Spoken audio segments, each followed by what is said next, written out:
இந்த மன்சில் ஓதுறாங்க பாருங்க, அதுலயும் கூட அது சேர்ந்து வரும் அந்த வார்த்தை. இது ஹூத் அலைஹிஸ்ஸலாம் அவர்கள் இந்த மக்களுக்கு சொன்ன வாசகம். அல்லாஹ் தஆலா குர்ஆனில் சொல்லி காட்டுகின்றார். ஃபைன் தவல்லவ் ஃபகத் அப்லகத்துக்கும் மா உர்சில்து பிஹி இலைக்கும். நீங்கள் புறக்கணித்தால், நான் சொல்றதை நீங்க கேட்கல, புறக்கணித்தீங்க, ஃபகத் அப்லகத்துக்கும், நான் உங்களுக்கு எத்தி வைத்து விட்டேன். நான் உங்களை ஒன்றும் அடிக்க மாட்டேன், திட்ட மாட்டேன், வேற எதுவும் செய்ய முடியாது என்னால. நான் சொல்ற எனக்கு சொல்ற வேலை தான். ஃபகத் அப்லகத்துக்கும் மா உர்சில்து பிஹி இலைக்கும். எதன் பக்கம், எதை கொண்டு உங்களின் பக்கம் நான் அனுப்பப்பட்டேனோ, தூதராக அனுப்பப்பட்டேனோ, அதை உங்களுக்கு நான் எத்தி வைத்து விட்டேன். நீங்க புறக்கணிச்சா அதனால நஷ்டம் உங்களுக்கு தான், ஏற்றுக்கொண்டா லாபம் உங்களுக்கு தான். எனக்கு ஒண்ணும் கிடையாது, சொல்றத நான் சொல்லிட்டேன்.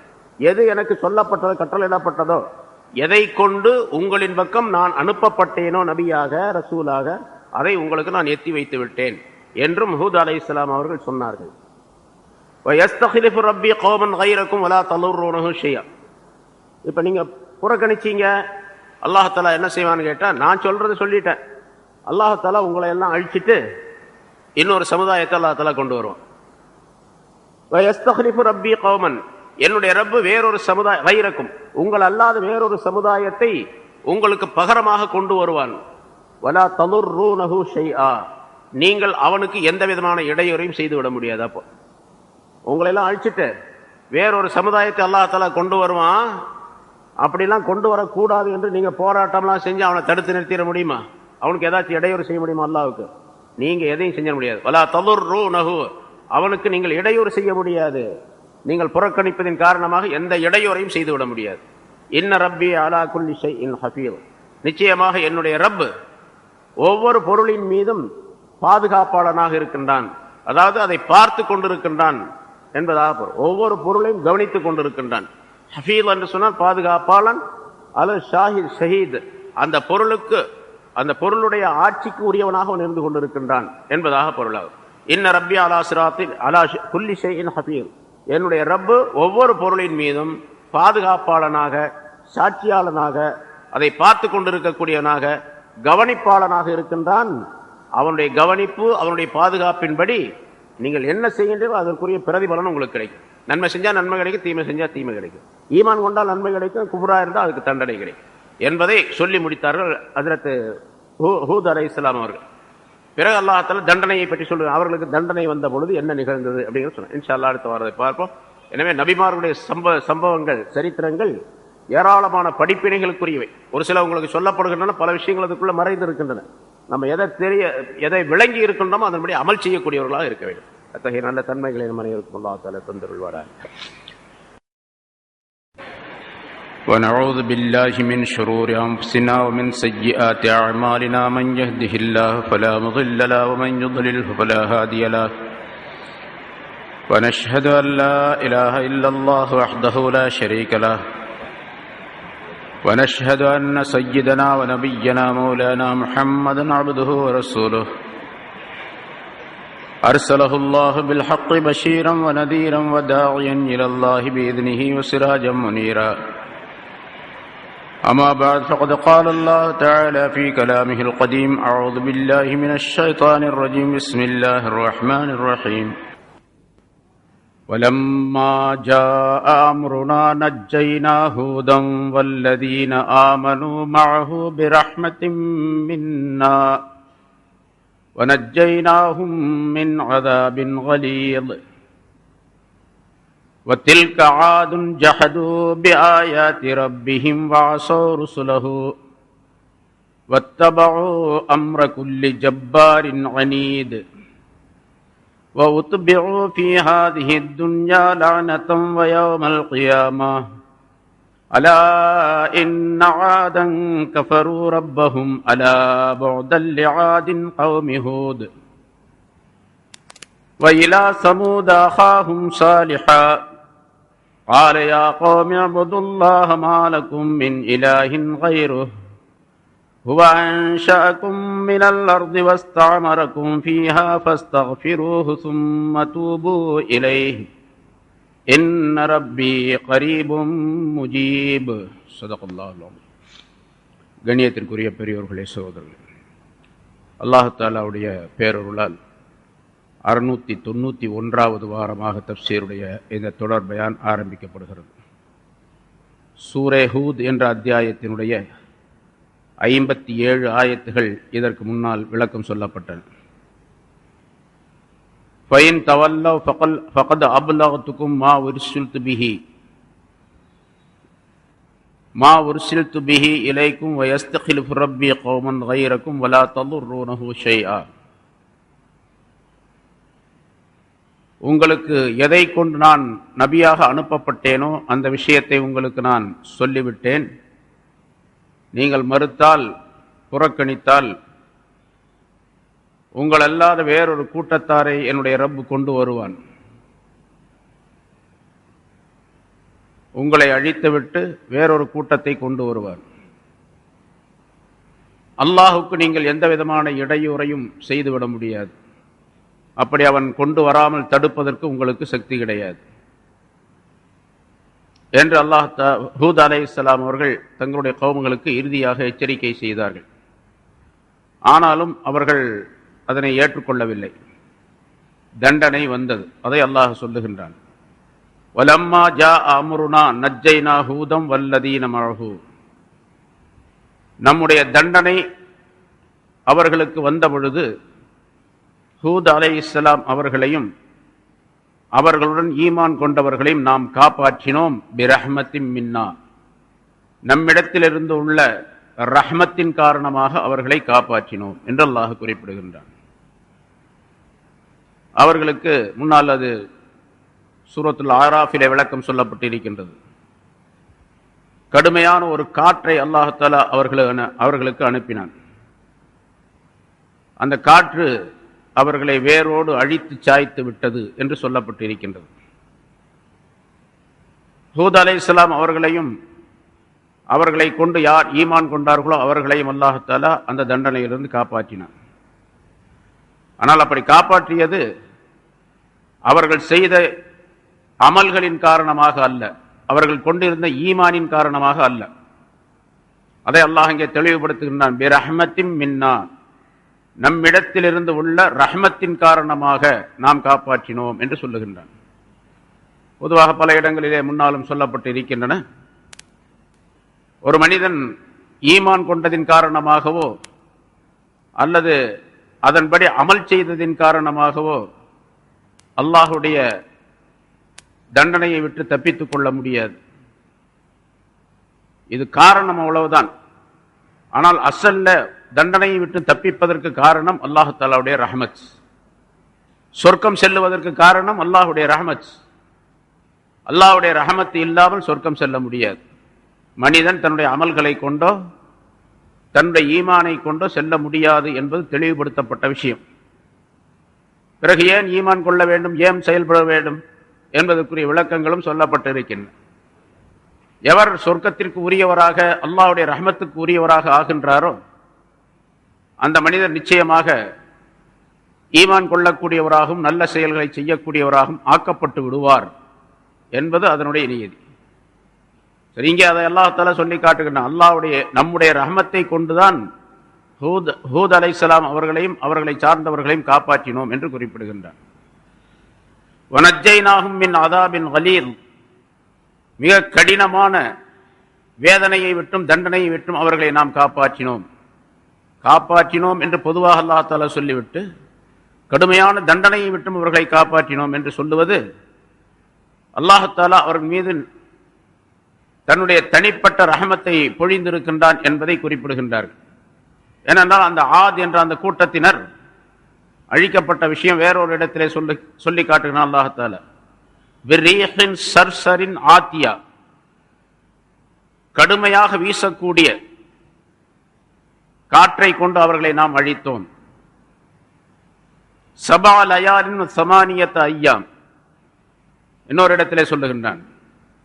அந்த காற்று 7 இரவுகளும் 8 பகல்களும் வீசின என்பதாக. 7 இரவுகள் 8 பகல்கள் என்று சொன்னால் அந்த காற்றுடைய வேகம் எப்படி இருக்கும், காற்றுடைய நிலை எப்படி இருக்கும்? பொதுவாக வேகமாக வீசக்கூடிய காற்று சூறாவளி என்று சொல்லுகின்றோம். அந்த காற்று 1 மணி நேரம் ஒரு இடத்திலே அந்த காற்று வீசினால் இருக்கக்கூடிய மரங்கள் எல்லாம் அடியோடு சாய்ந்து விடும், வேரோடு சாய்ந்து விடும். சில நேரங்களிலே சில கட்டிடங்களும் இடிந்து விழுந்து விடும். சமீபத்தில் அமெரிக்காவில் நடந்த புயலை நாம் பார்க்கின்றோம். அந்த புயலின் காரணமாக ஒரு ரயில் வண்டி தொடர், நீண்ட வண்டி தொடர் அந்த புயலால் அப்படியே தூக்கி செல்லப்பட்டு வெகு தொலைவிலே கொண்டு போய் போடப்பட்டது என்று சொன்னால் காற்றினுடைய வேகம் எவ்வளவு இருக்கும்? ரயில் பெட்டி வெறும் இன்ஜின் மட்டுமல்ல, வெறும் பெட்டி மட்டுமல்ல, இன்ஜினோடு சேர்ந்த ஒரு தொடர் அதை அப்படியே தூக்கி கொண்டு பறக்கின்றது. படத்திலே பேப்பரிலே நாம் பார்த்திருக்கலாம்.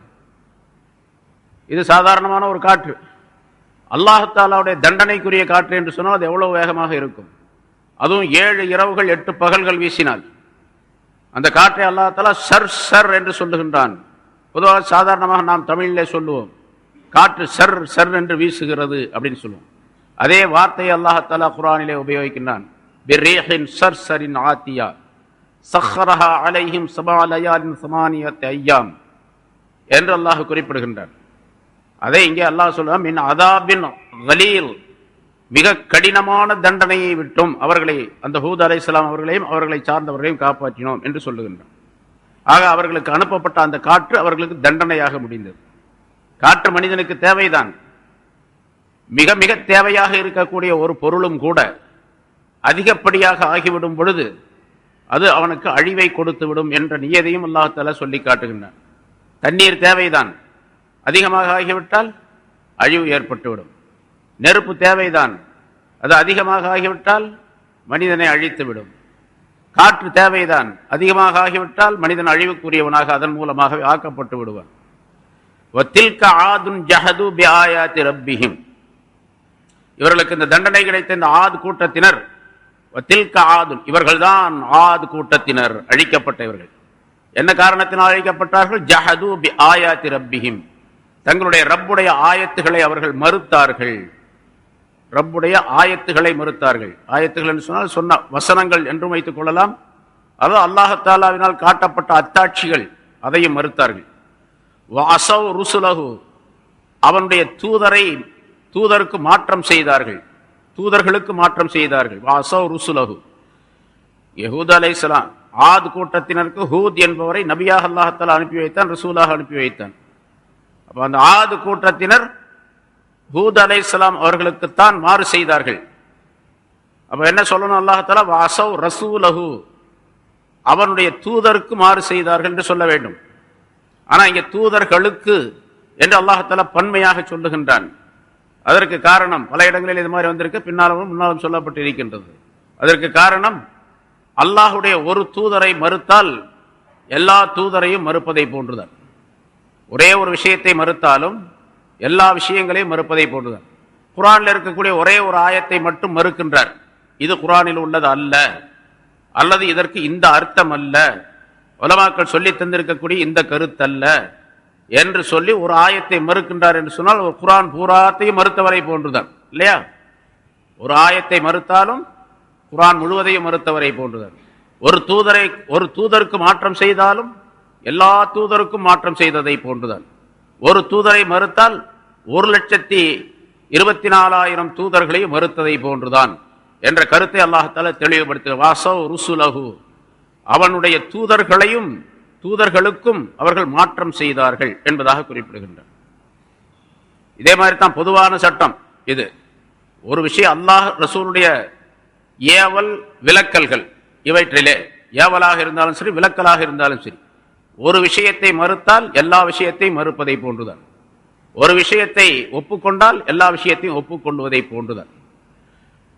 ஹராமான பல விஷயங்கள் இருக்கின்றன.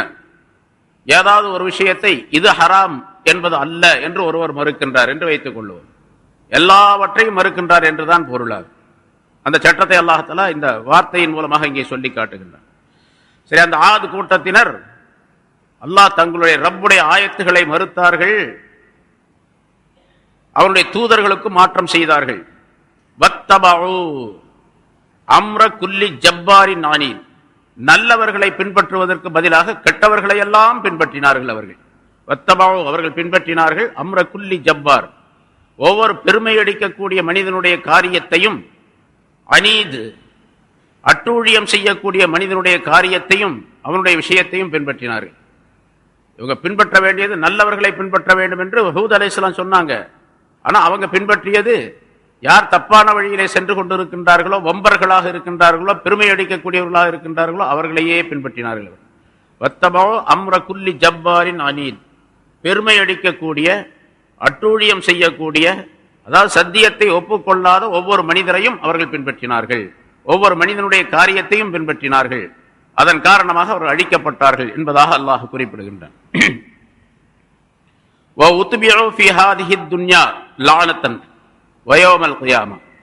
இதன் காரணமாக அவர்கள் இந்த உலகத்திலும் கியாமத் நாளிலும் லானத்திற்கு உரியவர்களாக அவர்கள் சேர்க்கப்பட்டார்கள். அவர்கள் பின்தொடரப்பட்டார்கள், அதாவது சேர்க்கப்பட்டார்கள். இந்த உலகத்திலே லானத்திற்கு, சாபத்திற்கு உள்ளாக்கப்பட்டார்கள். இந்த உலகத்தில் மட்டுமல்ல, வயோமல் கியாமா, கியாமத்து நாளிலும். அப்போ உலகமும் அவர்களுக்கு கெட்டுவிட்டது, மறுமையும் அவர்களுக்கு கெட்டுவிட்டது. அலா, அறிந்து கொள்ளுங்கள், இன்ன ஆதன் கஃபரு ரப்பஹும், நிச்சயமாக அந்த ஆத் கூட்டத்தினர் தங்களுடைய ரப்பை மறுத்தார்கள். ரப்பை மறுத்தார்னா ரப்பை ஏற்றுக்கொள்வதை மறுத்தார்கள். அதே போன்று ரப்புடைய ஞாமத்துகளையும் மறுத்தார்கள். மிகப்பெரிய பாக்கியங்களை அவர்கள் அல்லாஹ் தஆலா தந்திருந்தான். சென்ற வாரம் இந்த சொல்லப்பட்டது, அவர்கள் மிகுந்த சக்தி படைத்தவர்களாக இருந்தார்கள். பெரும் பெரும் மலைகளை குடைந்து தங்களுடைய இல்லங்களை ஆக்கிக் கொண்டிருந்தார்கள். யாரும் எங்களை அசைக்க முடியாது என்பதாக சொல்லிக் கொண்டிருந்தார்கள். நாங்கள் மிக வலிமை பெற்றவர்கள், எங்களுடைய இருப்பிடங்களும் ரொம்ப பாதுகாப்பானவை, எந்த சக்தியும் எதுவும் செய்துவிட முடியாது என்பதாக சொன்னார்கள். அப்படிப்பட்ட மிகப்பெரிய ஞானத்தை பெற்றுக் கொண்டிருந்தும் கூட அவர்கள் தங்களுடைய ரப்புடைய ஞானத்தை, தங்களுடைய ரப்பை மறுத்தார்கள். அலா, அறிந்து கொள்ளுங்கள், மீண்டும் ஹூதுடைய சமுதாயத்தினரான ஆது கூட்டத்தினருக்கு அழிவுதான் ஏற்பட்டது கடைசியாக. ஆக தூதர்களை, அந்த தூதரை மறுத்ததின் காரணமாகவும், அல்லாஹ்வுடைய சட்டங்களை மறுத்ததின் காரணமாகவும், வம்புத்தனம் செய்ததின் காரணமாகவும், நல்லவர்களை பின்பற்றுவதற்கு பதிலாக தீயவர்களை பின்பற்றியதின் காரணமாகவும் அழிவுக்குள்ளானார்கள் என்பதை அல்லாஹ் தஆலா எடுத்து காட்டுகின்றான். மக்காவாசிகளுக்கு இதை சொல்லும் பொழுது அவர்கள் படிப்பினை பெற வேண்டும் என்பதை அல்லாஹ் இதிலே குறிப்பிடுகின்றான். இதுபோன்று உலகத்தில் உள்ள ஒவ்வொருவருக்கும், நமக்கும் இதிலே படிப்பினை இருக்கின்றது. அல்லாஹ்வுடைய வழியை விட்டுவிட்டு இந்த உலகத்திலே யாராவது வம்பு செய்யக்கூடிய, தீமைகள் செய்யக்கூடிய மனிதர்களை பின்பற்றக்கூடிய சூழ்நிலை ஏற்பட்டால், ஒட்டுமொத்தமான அழிவு வராவிட்டாலும் கூட பலவிதமான துன்பங்களுக்கு இலக்காகக்கூடிய சூழ்நிலை அல்லாஹ் தஆலா உலகத்தில் உருவாக்கி வைத்து விடுவான். பிறகு ஆகிரத்திலும் அதற்குரிய தண்டனைக்கு இலக்கானவர்களாக நாம் ஆகிவிடுவோம் என்பதை புரிந்து கொள்ள வேண்டும், விளங்கிக் கொள்ள வேண்டும் என்பதற்காக இதை அல்லாஹ் சொல்லுகின்றான். அடுத்து நபி சாலிஹ் அலைஹிஸ்ஸலாம் அவர்களுடைய சம்பவத்தை குறிப்பிடுகின்றான். வஇலா சமூத அஹாஹும் சாலிஹா, சமூத் என்ற கூட்டத்தினர்பால் அவர்களுடைய சகோதரரை சாலிஹ் அலைஹிஸ்ஸலாம் அவர்களை நாம் அனுப்பி வைத்தோம், தூதராக அனுப்பி வைத்தோம். சாலிஹ் அலைஹிஸ்ஸலாம் சமூத் என்ற கூட்டத்தினர். ஹூத் அலைஹிஸ்ஸலாத்திற்கு அவருடைய கூட்டத்தினருக்கு பெயர் ஆது, சாலிஹ் அலைஹிஸ்ஸலாத்துடைய கூட்டத்தினருக்கு பெயர் சமூத் என்ற கூட்டத்தினர். இவர்களை நாம் சாலிஹ் அலைஹிஸ்ஸலாம் அவர்களை அவருடைய சகோதரர் என்பதாக சொல்லுகின்றான். அதாவது உமிசா வழி சகோதரர். எப்படி ஒவ்வொரு முஸ்லீம் இன்னொரு முஸ்லீமுக்கு சகோதரராக இருக்கின்றாரோ அதுபோன்றல்ல, உறவு முறையிலேயே அவர்களுக்கு சகோதரர்களாக. ஏன்னா ஒரு ஊரை சார்ந்தவர்கள், ஒருவருக்கொருவர் வம்ச வழியிலே தொடர்புள்ளவர்களாகவும் இருந்தார்கள். அந்த வகையிலே சாலிஹ் அலைஹிஸ்ஸலாம் அவர்கள் அந்த கூட்டத்தாருக்கு சகோதரர்களாக ஆக்கப்பட்டிருந்தார்கள். அந்த அவர்களுடைய சகோதரர் சாலிஹ் அலைஹிஸ்ஸலாம் அவர்களை சமூக கூட்டத்தினர் பக்கம் நாம் அனுப்பி வைத்தோம் என்பதாக. அவர்கள் வாழ்ந்திருந்த அந்த ஊருக்கு பெயர் ஹிஜ்ர் என்பதாக சொல்லப்படும். பின்னால ஒரு அத்தியாயமே வருகின்றது, ஹிஜ்ர் என்று ஒரு அத்தியாயம் வருகின்றது. அது சாலிஹ் அலைஹிஸ்ஸலாம் அவர்கள் வாழ்ந்திருந்த அந்த ஊருக்கு பெயர், அந்த பெயரையே ஒரு அத்தியாயத்திற்கு பெயராக கொடுக்கப்பட்டு இருக்கின்றது.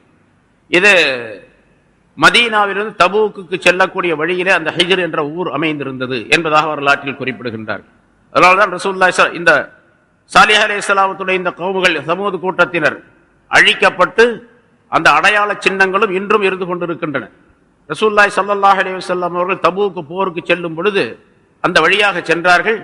அந்த இடத்திற்கு சென்றவுடனே சஹாபாக்களிடத்தில் சொன்னார்கள், இந்த இடத்தை மிக வேகமாக நீங்கள் கடந்து வந்து விடுங்கள். இங்க இருக்கக்கூடிய ஒரு கிணற்றை, ஒரு தண்ணீர் இருக்குன்னா தண்ணீரை நீங்கள் உபயோகிக்காதீர்கள். அங்க இருக்கக்கூடிய ஒரு கிணற்றிலே நீங்கள் தண்ணீரை எடுக்காதீர்கள் என்பதாக சொன்னார்கள் என்பதாக. அதாவது சாலிஹ் அலைஹிஸ்ஸலாத்துடைய அந்த சமூத் கூட்டத்தினர் உபயோகித்துக் கொண்டிருந்த ஒரு கிணறு இருந்தது, ஒரு தண்ணீர். அந்த தண்ணீர் அப்பொழுதும் இருந்தது, ரசூலுல்லாஹி ஸல்லல்லாஹு அலைஹி வஸல்லம் காலத்திலும் இருந்தது. அதை எடுத்து உபயோகப்படுத்தாதீர்கள் என்பதாகவும் சொன்னார்கள். ரசூலுல்லாஹி ஸல்லல்லாஹு அலைஹி வஸல்லம் அவர்கள் இப்படி சொல்லுவதற்கு முன்னதாகவே சில சஹாபாக்கள் அங்கே தங்கி இருந்தவர்கள் அந்த தண்ணீரை எடுத்து ரொட்டி சுடுவதற்காக மாவை குழைத்து விட்டார்கள். அந்த தண்ணீரை கொண்டு மாவை குழைத்து விட்டார்கள். ரசூலுல்லாஹி ஸல்லல்லாஹு அலைஹி வஸல்லம் அவர்கள் சொன்ன உடனே அவர்களுக்கு பயம் ஏற்பட்டு ஸல்லல்லாஹு அலைஹி வஸல்லம் அவர்களிடத்திலே சொல்லுகின்றார்கள், யா ரசூலல்லாஹ், அந்த தாங்கள் சொன்ன அந்த தண்ணீரின் மூலமாக நாங்கள் மாவை குழைத்து வைத்திருக்கின்றோம், என்ன செய்ய என்பதாக கேட்டார்கள். அந்த குழைத்து வைத்த அந்த மாவை நீங்கள் ஒட்டகங்களுக்கு போட்டு விடுங்கள், உங்களுடைய ஒட்டகங்களுக்கு போட்டு விடுங்கள், நீங்கள் சாப்பிடாதீர்கள் என்பதாகவும் சொன்னார்கள் என்பதாக குறிப்பிடப்படுகின்றது. சாலிஹ் அலைஹிஸ்ஸலாத்துடைய அந்த வரலாறு கடைசியில அல்லாஹ் தஆலா அந்த தண்டனையையும் குறிப்பிடுகின்றார். இங்கே சாலிஹ் அலைஹிஸ்ஸலாம் அவர்களை சமூத் கூட்டத்தாரின் பக்கம் நாம் அனுப்பி வைத்தோம், தூதராக அனுப்பி வைத்தோம். அவர் சொன்னார், யா கௌமி இஅ்புதுல்லாஹ மா லக்கும் மின் இலாஹின் கைரு. எல்லா தூதர்களும் சொல்லுவதை போன்றே முதல் உபதேசம், ஒரு நபியாக ஆக்கப்பட்டு தங்களுடைய சமுதாயத்திலே வந்து பிரச்சாரம் செய்கின்ற ஆரம்ப நேரத்தில் சொல்லக்கூடிய விஷயம், அல்லாஹ்வை மட்டுமே நீங்கள் வணங்க வேண்டும், அல்லாததை வணங்கக்கூடாது என்றுதான் சொல்லுவார்கள். இல்லையா? ரசூலுல்லாஹி ஸல்லல்லாஹு அலைஹி வஸல்லம் என்ன சொன்னாங்க?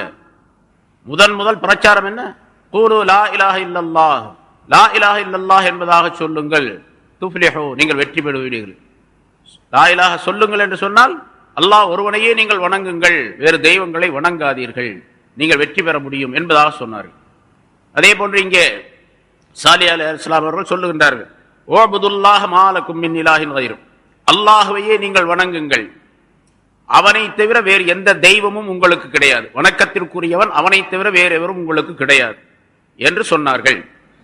ஹுவ அன்ஷஅகும் மினல் அர்தி, அவன்தான் உங்களை இந்த பூமியிலிருந்து உண்டாக்கினான், பூமியிலிருந்து, மண்ணிலிருந்து. ஆதம் அலைஹிஸ்ஸலாம் அவர்களை உங்களே அப்படின்னு சொன்னா உங்களுடைய முதல் வரை, உங்களுடைய முதல் மனிதரை ஆதம் அலைஹிஸ்ஸலாம் அவர்களை மண்ணிலிருந்து உண்டாக்கினான், பூமியிலிருந்து உண்டாக்கினான். வஸ்தஅமரக்கும் ஃபீஹா, உங்களை இந்த மண்ணிலேயே வாழச் செய்தான். நீண்ட வாழ்க்கை, நீண்ட ஆயுளை கொடுத்து, காலத்தை கொடுத்து இந்த பூமியிலேயே தான் உங்களை வாழச் செய்திருக்கின்றான். பூமியிலே படைத்து பூமியிலேயே உங்களை வாழச் செய்திருக்கின்றான். வஸ்தஅமரக்கும், உங்களை வாழச் செய்திருக்கின்றான் என்று அர்த்தம். இன்னொரு அர்த்தம், உங்களை நீண்ட காலமாக வாழச் செய்திருக்கின்றார். ஏன்னா அந்த சாலிஹ் அலைஹிஸ்ஸலாத்துடைய கூட்டத்தில், சமூத் கூட்டத்தினர் மிக நீண்ட வயது கொடுக்கப்பட்டவர்களாக இருந்தார்கள். 300, 400, 500, 600, 1000 வரைக்கும். சில பேர் 300 ஆண்டுகள் வாழ்ந்திருந்தார்கள், சில பேர் 400, 500 ஆண்டுகள், 600 ஆண்டுகள், 700 ஆண்டுகள், இப்படிலாம் வாழ்ந்துகிட்டு இருந்தாங்க.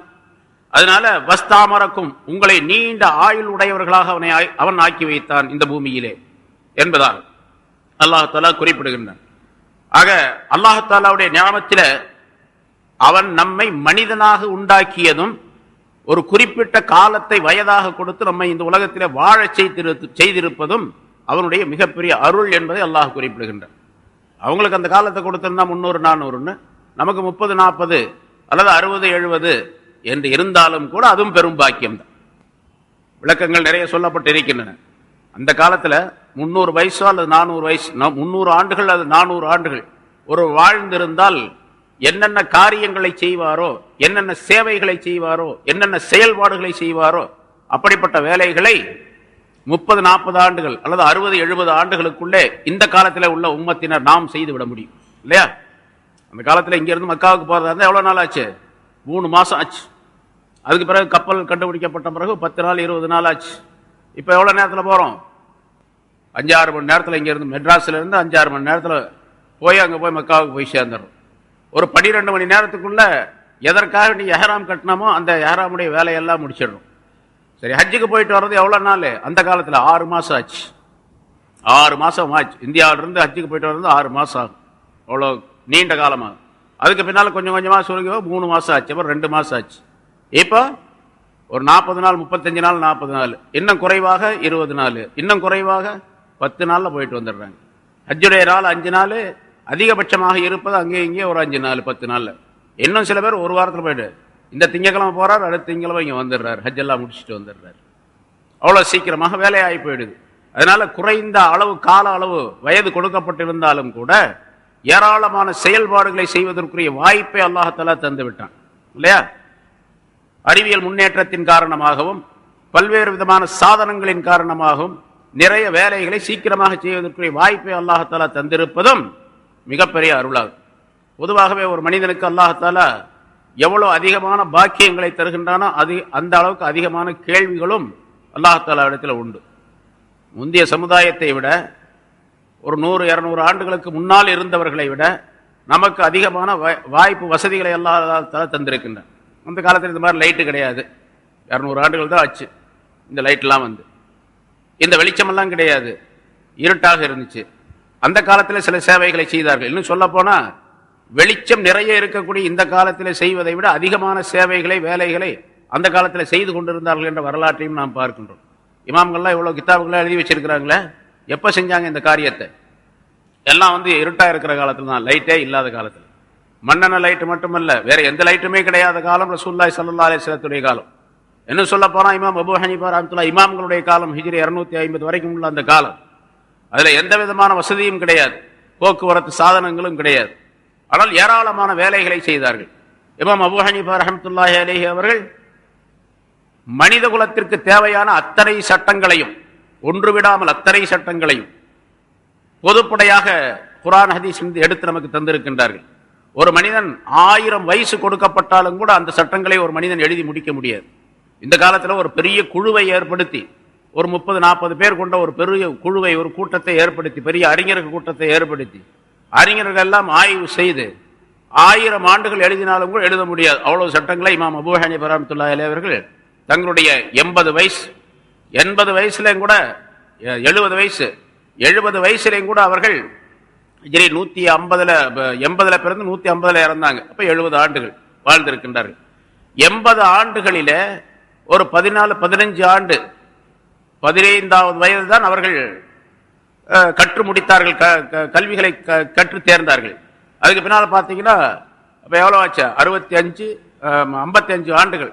இந்த 55 ஆண்டுகளிலே 15 வயசுலிருந்து 70 வயசு வரைக்கும் 55 ஆண்டுகளிலே உலகம் முழுவதும் வியக்கத்தக்க அற்புதமான சட்டங்களை எல்லாம் நமக்கு தொகுத்து தந்திருக்கின்றார்கள். அதே மாதிரி இமாம் ஷாஃபி ரஹ்மத்துல்லாஹி அவர்கள், இமாம் அபூ ஹனீஃபா ரஹ்மத்துல்லாஹி இந்த 55 ஆண்டுகளிலே வெறுமனே அந்த பக்தாது நகரிலே இருந்து கொண்டு, கூஃபா நகரிலே இருந்து கொண்டு மட்டும் சட்டங்களை எழுதவில்லை.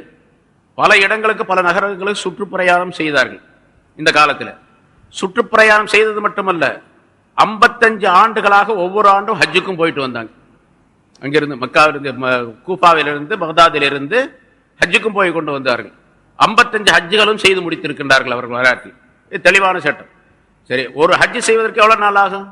கிட்டத்தட்ட அவங்க போயிட்டு வரதா இருந்தாவே 2 மாசம் ஆகும். பக்தாதிலிருந்து போயிட்டு திரும்ப ஹஜ்ஜை முடிச்சுட்டு திரும்ப வரதா இருந்தா மதீனாவுக்கு போயிட்டு அங்க இருப்பாங்க, அதுக்கு பிறகு வருவாங்க என்று சொன்னா குறைஞ்சது ஒரு 2 மாசமாவது ஆகும். 55 ஆண்டுகளாக ஒவ்வொரு ஆண்டும் ஹஜ்ஜை முடித்துக் கொண்டு வந்து அதற்கு பிறகு தங்களுடைய இந்த சட்டங்களையும் தொகுத்து தந்திருக்கின்றார்கள் சொல்ல எவ்வளவு சேவைகள் செய்திருக்க முடியும். அப்போ அதெல்லாம் அல்லாஹ் தஆலாவுடைய மிகப்பெரிய அருள். அல்லாஹ் தஆலா அவர்களை அதற்காக வேண்டிய தேர்ந்தெடுத்துக் கொண்டான் என்பதாக பொருள் அதற்கு. சரி, நமக்கு அல்லாஹ் தஆலா வசதி வாய்ப்புகளை கொடுத்திருக்கின்றான் என்று சொன்னால் முன்னோர்களை எல்லாம் நினைத்து பார்த்து நாமும் நம்முடைய ஞாபகத்துக்காக வேண்டிய நன்றி செலுத்தக்கூடியவர்களாக, அந்த நேரங்களை வீணாக்காமல் நாம் நம்முடைய செயல்பாடுகளை செய்யக்கூடியவர்களாக இருக்க வேண்டும் என்பதையும் இந்த ஆயத்தின் மூலமாக அல்லாஹ் தஆலா நமக்கு உணர்த்துகின்றான். அவர்களுக்கு சொல்லுகின்றான், சமூது கூட்டத்தினருக்கு, ஹுவ அன்ஷஅக்கும், சாலிஹ் அலைஹிஸ்ஸலாம் அவர்கள் சொன்னார்கள், ஹுவ அன்ஷஅக்கும் மினல் அர்தி வஸ்தஅமரக்கும் ஃபீஹா, அவன்தான் உங்களை இந்த பூமியிலிருந்து உண்டாக்கினான், உங்களுக்கு இந்த பூமியில வாழக்கூடிய நிலையையும் தந்தான் என்று சொல்லும் பொழுது அல்லாஹ் தஆலாவுடைய அந்த ஹயாத், அவன் கொடுத்திருக்கக்கூடிய இந்த வாழ்வை எண்ணி பார்த்து மனிதர்கள் சிந்திக்க வேண்டும், சீராக வாழ்வதற்குரிய வழியை உண்டாக்கி கொள்ள வேண்டும் என்பதையும் அல்லாஹ் இதிலே தெரிவிக்கின்றார். பிறகும் சொன்னார்கள் சாலிஹ் அலைஹிஸ்ஸலாம் அவர்கள், வஸ்தக்ஃபிரு ஃபஸ்தக்ஃபிரூஹு சும்ம தூபு இலைஹி, என்னுடைய சமுதாயத்தினரே நீங்கள் அவனிடத்தில் மன்னிப்பு தேடிக்கொள்ளுங்கள். முதல்ல அவங்க என்ன சொன்னாங்க அப்படிங்கிறதால நிறைய சொல்லப்பட்டிருக்கு. இந்த ஆயத்தின் அல்லாஹ் தஆலா சொல்லுகின்றான், அல்லாஹ்வை மட்டுமே நீங்கள் வணங்க வேண்டும், அவன் அல்லாததை வணங்கக்கூடாது என்பதாக சொன்னார்கள். அப்படி நீங்கள் வணங்கிக் கொண்டு இணை வைப்பதின் காரணமாக ஒரு பெரும் குற்றத்தை செய்து உடனடியாக அந்த குற்றத்தை விட்டு, ஷிர்க்கை விட்டு நீங்கி அல்லாஹ்விடத்தில் மன்னிப்பு தேடிக்கொள்ளுங்கள். ஃபஸ்தக்ஃபிரூஹு, அவரிடத்தில் நீங்கள் மன்னிப்பு தேடுங்கள். மன்னிப்பு தேடுங்களா, ஷிர்கை விட்டு மன்னிப்பு தேடுங்கள். இதுவரைக்கும் நீங்கள் செய்து வந்திருக்கக்கூடிய ஷிர்கான காரியங்களை விட்டு அவரிடத்தில் மன்னிப்பு தேடிக் கொள்ளுங்கள். சும்ம தூபு இலைஹி, பிறகு அவரிடத்திலே நீங்கள் தௌபா செய்யுங்கள், தௌபா செய்து மீளுங்கள். ரெண்டையும் சொன்ன அல்லாஹ் தஆலா, இஸ்திக்ஃபார் செய்யுங்கள், தௌபா செய்யுங்கள். முன்னால பல தடவை சொல்லியிருக்கிறோம், இஸ்திக்ஃபார் என்பது வேறு, தௌபா என்பது வேறு. ஆனால் இங்கே இஸ்திக்ஃபாரை அல்லாஹ் தஆலா முதலாவதாக சொல்லும் பொழுது, பொதுவாக எவ்வளவு பெரிய குற்றம் ஒரு மனிதன் செய்தாலும் சரி, இஸ்திக்ஃபார் செய்தால் அந்த குற்றம் மன்னிக்கப்பட்டு விடும் என்பதை முதலாவதாக அல்லாஹ் தெரிவிக்கின்றார். ஏன்னா பெரிய குற்றங்களிலே மிகப்பெரியதாக கருதப்படுவது ஷிர்க் என்பது.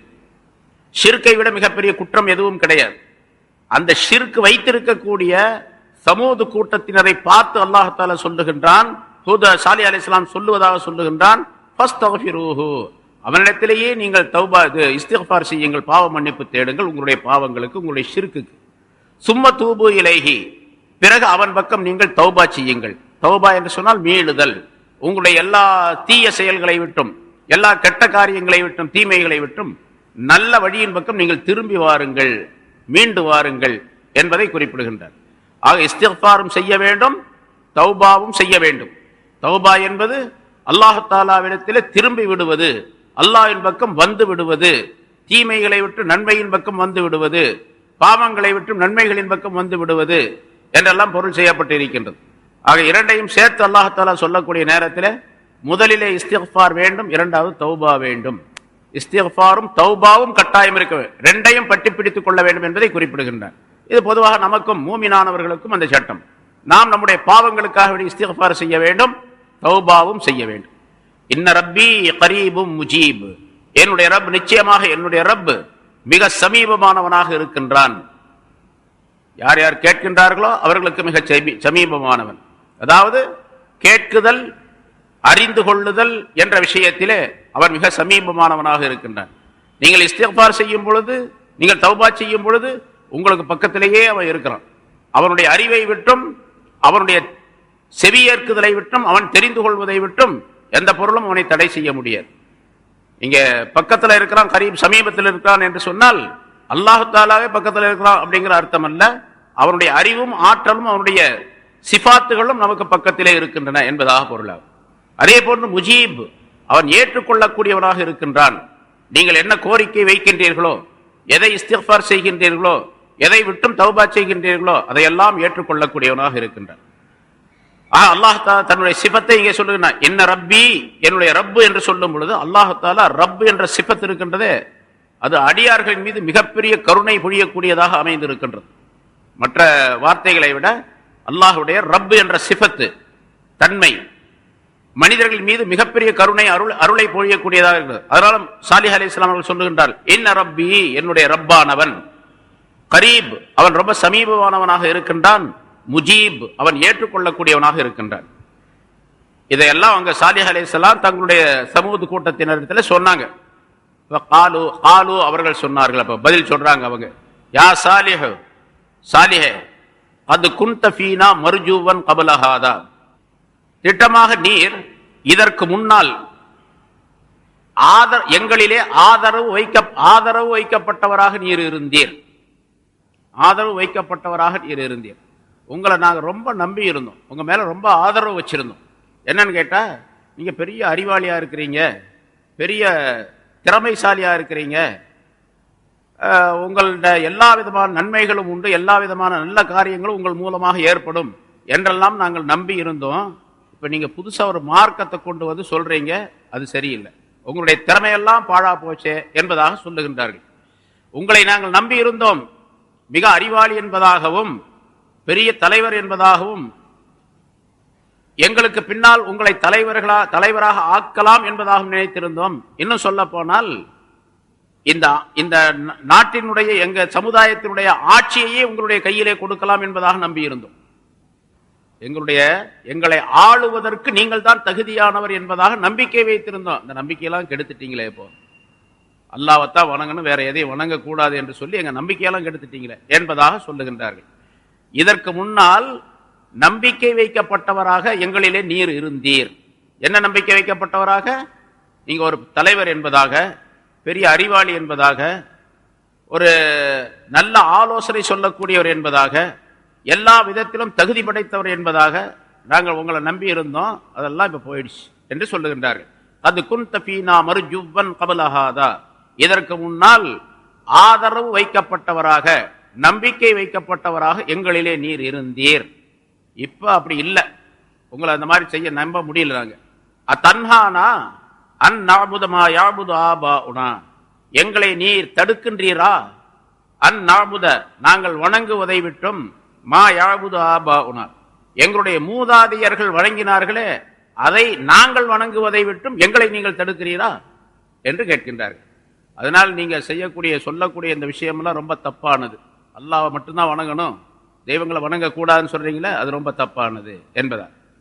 இவங்க சொன்னாங்க இல்லையா, மக்காவாசிகள், நாங்க இத்தனை கடவுள்களை தெய்வங்களை வணங்கி கொண்டிருக்கிறோம், அதுவே சில சமயங்களில் எங்களுக்கு நல்லது தர்றதுல சில சமயங்களில் ஏதாச்சும் கேடுகள் வந்துடுது, தவறான நிலைகள் ஏற்பட்டு போகுது, எங்களுக்கு அழிவு ஏற்பட்டு போகுது, தீமைகள் ஏற்படுது. எல்லா தெய்வங்களையும் சேர்த்து ஒரு தெய்வமா ஆகணும்னு சொல்றீங்களே, இது பெரிய ஆச்சரியமான விஷயமே அப்படின்னு ரசூலுல்லாஹி ஸல்லல்லாஹு அலைஹி வஸல்லம் அவர்களை பார்த்து மக்காவாசிகள் சொன்னார்கள் அல்லவா. அல்லாஹ் தஆலா குர்ஆன்ல ஒரு இடத்துல சொல்லுகிறார், சூரத் சாத் என்று நினைக்கிறேன், அஜஅலல் ஆலிஹத இலாஹன் வாஹிதா ஹாதா ஷைஉன் உஜாப் என்பதாக சொன்னார்கள். இவர் எல்லா தெய்வங்களையும் சேர்த்து ஒரு தெய்வமாக ஆக்குறாரா, இது பெரிய ஆச்சரியமான விஷயமா இருக்க. பல இத்தனை தெய்வங்களை வணங்கியே எங்களுக்கு உதவி செய்ய மாட்டேங்குது, ஒவ்வொரு தெய்வம் எல்லாரும் சேர்ந்து உதவி செய்ய முடியல. சாதாரணமாக மனிதனுடைய அறிவு என்ன சொல்லுது, ஏன்பா ஒரு பெரிய கூட்டமே என்கிட்ட இருக்குது, அவங்களே செய்ய முடியல, நீ தனியா என்னப்பா செய்ய போற அப்படின்னு நம்ம சொல்றோமா இல்லையா. அது மாதிரி அல்லாஹ் அவங்க நினைச்சுக்கிட்டாங்க, பெரிய கூட்டம் வணங்கப்படக்கூடிய பெரிய தெய்வங்களுடைய ஒரு கூட்டமே எங்களிடத்துல இருக்குது, இந்த தெய்வங்கள்லாம் சேர்ந்து செய்ய முடியாத ஒரு காரியத்தை தனியா ஒரே ஒரு அல்லாஹ் மட்டும் எப்படி செஞ்சிட முடியும் அப்படின்னு கேட்டாங்க அவங்க. ஹாதா ஷைஉன் உஜாப், இது ரொம்ப பெரிய ஆச்சரியமான விஷயம் அப்படின்னு சொன்னாங்க. மனிதனுடைய அறிவை பயன்படுத்தி, தன்னுடைய அறிவை பயன்படுத்தி சொல்லுகின்றார்கள். அதுபோல இவங்க சொல்றாங்க, தன்ஹானா அன் நாபுதமா யாபுது ஆபாஉனா, எங்களுடைய மூதாதையர்கள் வணங்கியதை நாங்கள் வணங்குவதை விட்டும் எங்களை நீங்கள் தடுக்கின்றீர்களா? வ இன்னனா லஃபீ ஷக்கின் மிம்மா ததுனா இலைஹி முரீப், நீங்க எதன் பக்கம் கூப்பிடுறீங்களோ, எங்களை எதன் பக்கம் நீர் கூப்பிடுகின்றீரோ அழைக்கின்றீரோ, அது பெரிய சந்தேகத்துக்குரிய விஷயமா எங்களுக்கு இருக்கு, அதை நாங்க நம்பல.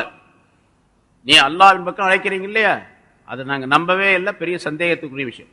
வயின்னனா, நிச்சயமாக நாங்கள், லஃபீ ஷக்கின் மிம்மா ததுனா இலைஹி, எதன் பக்கம் நீங்கள் எங்களை அழைக்கின்றீர்களோ அந்த ஒன்றை விட்டும் நாங்கள் சந்தேகத்தில் இருக்கின்றோம், கடுமையான சந்தேகத்தில் இருக்கிறோம். ஷக்குனா சந்தேகம், ரைப்னால் சந்தேகம், முரீப் என்று சொல்லுகின்றான், ரைப் என்ற வார்த்தையிலிருந்து உள்ளது. அப்ப சந்தேகத்திற்கு மேல் சந்தேகத்தில் இருக்கின்றோம், பெரிய சந்தேகம், கடுமையான சந்தேகம். உங்க அந்த சந்தேகமே தீய நிலையை உண்டாக்கக்கூடிய சந்தேகம், அப்படிப்பட்ட சந்தேகத்தில் நாங்கள் இருக்கின்றோம், எந்த விதத்தில் உங்களை நம்பவே முடியாது அப்படிங்கிறாங்க. வஇன்னனா லஃபீ ஷக்கின் மிம்மா ததுனா இலைஹி முரீப் என்று அந்த மக்கள் சொன்னார்கள். கால சாலிஹ் அலைஹிஸ்ஸலாம் அவர்கள் கூறினார்கள், யா கௌமி, என்னுடைய சமுதாயத்தினரே, அரஐத்தும், எனக்கு உங்களுடைய நிலையை கொஞ்சம் சொல்லி காட்டுங்க. இன் குன்து அலா பையினத்தின் மிர் ரப்பி, இப்ப நீங்க என்ன சொல்றீங்கன்னு கேட்டா அவங்க பார்த்து சொல்றாங்க, நீங்க என்ன சொல்றீங்க, நான் என்னுடைய பிரச்சாரத்தை விட்டுறணுங்கிறீங்க, என்னுடைய பிரச்சாரத்தை விட்டுவிட வேண்டும், உங்களுக்கு எந்த உபதேசம் செய்யக்கூடாது, அல்லாஹ் பத்தி சொல்லக்கூடாது அப்படின்னு சொல்றீங்க. நான் நபியாக ரசூலாக அனுப்பப்பட்டதை பிரச்சாரம் செய்வதற்குத்தான், அல்லாஹ்வை பற்றி சொல்லி காட்டுவதற்குத்தான். நான் அந்த பிரச்சாரத்தை விட்டுட்டா என்ன ஆகும் தெரியுமா? கொஞ்சம் யோசனை பண்ணி பாருங்க. இப்ப நீங்க சொல்லுங்களேன் பார்க்கலாம். அரஐத்தும் இன் குன்து அலா பையினத்தின் மிர் ரப்பி, என்னுடைய ரப்பிடத்திலிருந்து தெளிவான ஆதாரத்தின் மீது நான் இருக்கும் பொழுது, ஆத்தானி மின்ஹு ரஹ்மத்தன், அல்லாஹ் தஆலா எனக்கு தன் புறத்திலிருந்து ரஹமத்தை தந்திருக்கக்கூடிய நிலையில், ரஹமத் என்று சொன்னா இந்த இடத்துல நுபுவத் என்று அர்த்தம். ரஹமத் என்பதற்கு குர்ஆன்ல ரஹமத்துங்கிறது எங்கெங்க வருதோ எல்லா ரஹமத்தையும் கணக்கு போட்டா 25 விதமான அர்த்தங்கள்ல வரும். முன்னாடி சொல்லியிருக்கிறோம், ரஹமத் என்பதற்கு 25 விதமான அர்த்தங்கள் இருக்குது. இதுவும் ரஹமத் தான், அல்லாஹ் தஆலாவுடைய ரஹமத்து தான் நுபுவத் என்பது. இந்த இடத்துல நுபுவத் அல்லது அதே மாதிரி அந்த நுபுவத்தின் மூலமாக கொடுக்கப்பட்ட ஹிக்மத், ஞானம், நுபுவத்தும் ஹிக்மத்தும் சேர்ந்ததை அல்லாஹ் தஆலா ரஹ்மத் என்பதாக இந்த இடத்துல சொல்லுகின்றான். வ ஆத்தானி மின்ஹு ரஹ்மத்தன், தன் புறத்திலிருந்து தன்னிடத்திலிருந்து ரஹமத்தை எனக்கு அவன் வழங்கி இருக்கக்கூடிய நிலையில், என்னுடைய ரப்பிடத்திலிருந்து தெளிவான ஆதாரத்தின் மீது நான் இருக்க, அது அந்த நிலையில் இருக்க நான் பிரச்சாரத்தை விட்டுவிட்டால், உங்களுக்கு சொல்வதை விட்டுவிட்டால், என்னுடைய தப்லீகை விட்டுவிட்டால் என்னாகும்? வமை யன்சுர்னி மினல்லாஹி இன் அஸைதுஹு, அவனுக்கு நான் மாற்றம் செய்தால் அல்லாஹ்விடத்திலிருந்து என்னை காப்பாற்றுபவர் யார்? அல்லாஹ்விடத்திலிருந்து, அல்லாஹ்வுடைய தண்டனையிலிருந்து என்னை காப்பாற்றுபவர் யார்? நான் இந்த பிரச்சாரத்தை செய்யாவிட்டால் என்னை அல்லாஹ் தஆலா தண்டிப்பான், அவனுடைய தண்டனை எனக்கு கிடைக்கும். அப்ப யார் காப்பாற்றுவா? நீங்களே காப்பாற்றுவீங்க. அதனால் நான் சொல்றதை சொல்லிட்டு தான் இருப்பேன். நீங்க செய்யறதை செய்யுங்க. ஏற்றுக்கொண்டால் நல்லது, ஏற்றுக்கொள்ளாவிட்டால் அது தீமை, உங்களுக்கு அது அழிவுக்குரியதாக. ஆக நான் சொல்றதை சொல்லிட்டேன், நீங்க செய்யறதை செய்யலாம் என்று சொல்லுகின்றார்கள்.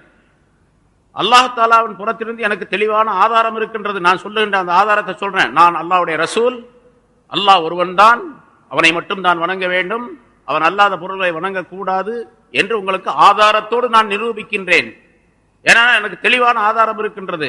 அதே போன்று அல்லாஹ் தஆலா தன் புறத்திலிருந்து எனக்கு ரஹமத்தை தந்திருக்கின்ற, நுபுவத்தை தந்திருக்கின்றான், ஞானத்தை தந்திருக்கின்றான். அதையும் உங்களிடத்தில் நான் தெளிவுபடுத்துகின்றேன்.